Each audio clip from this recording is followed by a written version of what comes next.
Yeni süreçte yani hani seçim öncesinde Cumhurbaşkanı'nın işte biz çözüm sürecini buzdolabına koyduk demesini ben bu anlamda, yani siz silahları bırakın, bu kaos ortamı sona ermeden biz çözüm sürecini yeniden konuşamayız, yeniden masaya oturamayız anlamında yorumladım. Hükümet kararında da meseleyi sadece bir HDP ile kendisi arasında, İmralı ile hükümet arasındaki bir mesele olmaktan çıkartıp bölgenin geneline yaymaları, bölgenin sosyal yapısını, bölgedeki kanat önderleriyle bu konuda istişare etmeleri, mollalarla, ondan sonra değişik sivil toplum kuruluşu yöneticileriyle, her kesimle bunu konuşması, oturup konuşması gerekiyor.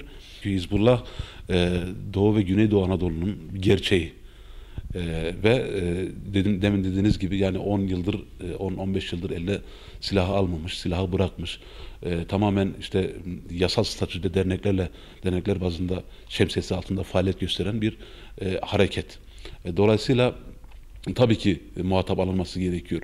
Yani bence özellikle Hizbullah'ın muhatap alması gerekiyor. Çünkü Doğu halkını temsil etme noktasında ben Hizbullah'ın daha etkin olduğunu düşünüyorum. Çünkü biliyorsunuz Doğu halkı daha dindardır, mütedeyyindir. Yani gidin bir Kürt vatandaşa Marksizm nedir deyin, bilmez yani. Ama kaç vakit namaz vardır bilir, ya da ne bileyim yani öğlen namazı kaç rekatı, yani namaz kılmayan dahi bilir. Dolayısıyla Hizbullah bölgedeki değerlerin temsilciliğini yapıyor.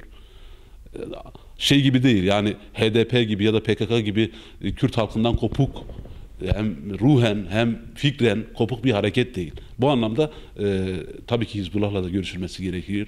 Mustadaflar hareketiyle de görüşülmesi gerekiyor. Bu sorun ancak dediğim gibi değişik toplumsal kesimlerle kucak açarak, değişik toplumsal kesimdeki kanaat önderleriyle istişare ederek çözülür.